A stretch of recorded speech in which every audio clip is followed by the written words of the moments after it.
یہ معروف ہے، یہ لوگ جو ہے ان میں یہ چیز بہت بیان کی جاتی ہے۔ میں نام تو نہیں لینا چاہتا لیکن مجبوری ہے، مجھے نام لینا پڑے گا۔ ایک کتاب ہے فضائل اعمال کے نام سے، میں اس کی عبارت آپ کے سامنے نقل کر رہا ہوں، یا اس کا مفہوم آپ کے سامنے نقل کر رہا ہوں۔ اس میں یہ لکھا ہے، فضائل اعمال کتب خانہ فیضی کی چھپی ہوئی، لاہور سے یہ ملے گی، اور اس میں ایک باب ہے فضائل صحابہ۔ اس میں مولانا زکریا صاحب کاندھلوی جو ہیں وہ رقم طراز ہیں، لکھتے ہیں کہ میرے والد صاحب کا جب دودھ چھڑوایا گیا، 2 سال کی عمر میں دودھ چھڑوایا جاتا ہے، میرے والد صاحب کا جب دودھ چھڑوایا گیا تو پاؤ پارا ان کو زبانی یاد تھا۔ یا میری تصدیق نہ کریں، آپ خود پڑھ لیں اس کتاب میں نے حوالہ آپ کو دے دیا ہے، میں آپ کو صفحہ نمبر بھی بتلا سکتا ہوں، آپ اس میں سے پڑھ لیجئے خود سے۔ مولانا زکریا صاحب کاندھلوی کہتے ہیں کہ میرے والد صاحب کا جب دودھ چھڑوایا گیا، یہ قصہ والد صاحب نے خود ان کو بتلایا تھا، اور ان کے گھر کی جو بڑی بوڑھیاں ہیں انہوں نے بتلایا تھا کہ جب ان کا دودھ چھڑوایا گیا ہے، پاؤ پارا ان کو زبانی یاد تھا، اور جب 7 سال کی عمر کو پہنچے ہیں تو قرآن مجید پورا حفظ کر لیا تھا۔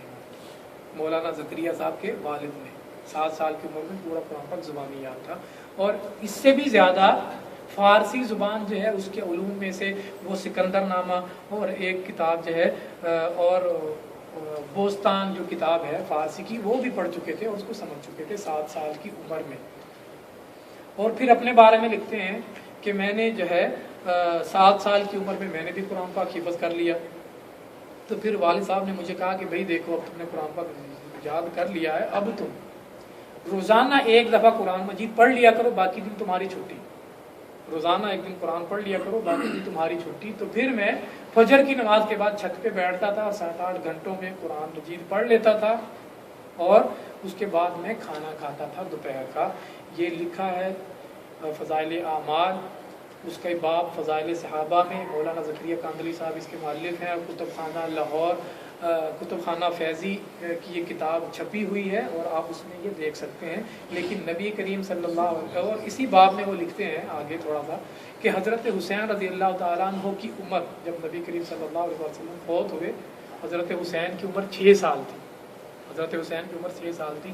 اب 6 سال کا بچہ جو ہے وہ قرآن دین کی باتوں کو کیا محفوظ کر سکتا ہے، یہ بھی انہوں نے لکھا ہے۔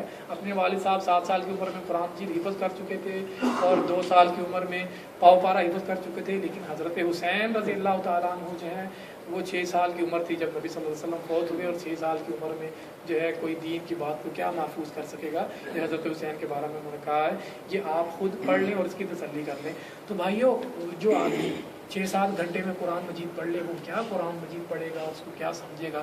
قرآن جو ہے وہ سمجھنے کے لیے آیا ہے، نہ کہ آپ اس میں سے گزر جائیں 6-7-8 گھنٹوں کے اندر پورا قرآن جو ہے اس کو چھان ماریں، ایسا نہیں۔ نبی کریم صلی اللہ علیہ وسلم نے اپنے صحابی سے کہا کہ 1 مہینہ میں ختم کرو، انہوں نے کہا کہ اس سے بھی زیادہ طاقت رکھتا ہوں، تو کہا کہ 7 دنوں کے اندر ختم کر سکتے ہو۔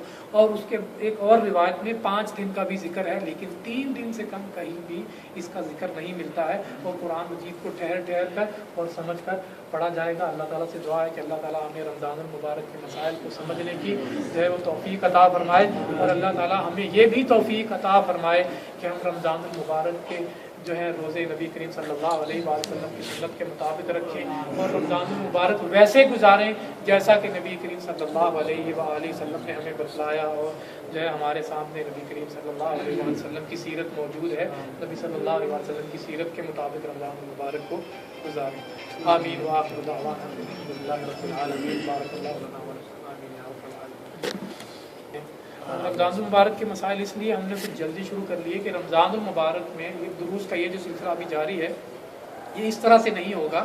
ہمارے مخیم ہیں، خیمے لگے ہوئے ہیں مسلح عید میں اور فنادق میں، ہمارے اکثر بھائی جو ہیں وہ جانتے ہیں، تو ادھر روزانہ کی بنیاد پہ دروس ہوں گے، افطار سے 10 منٹ یا 15 منٹ پہلے روزانہ درس ہوں گے۔ لیکن رمضان المبارک کے مہینہ میں جمعے کے دن کا درس جو ہے وہ نہیں ہوگا۔ مولانا شمیم صاحب جو ہیں، اگر ان کا پروگرام ہوگا جمعہ کے جمعہ دروس کا تو وہ آپ سے رابطہ کر لیں گے، لیکن جو ہے عام طور سے پچھلے سال بھی شاید ایسا ہی ہوا تھا کہ صرف مسلح عید میں یا جہاں جہاں خیمے لگے ہیں افطار کے، وہاں درس ہوتا تھا۔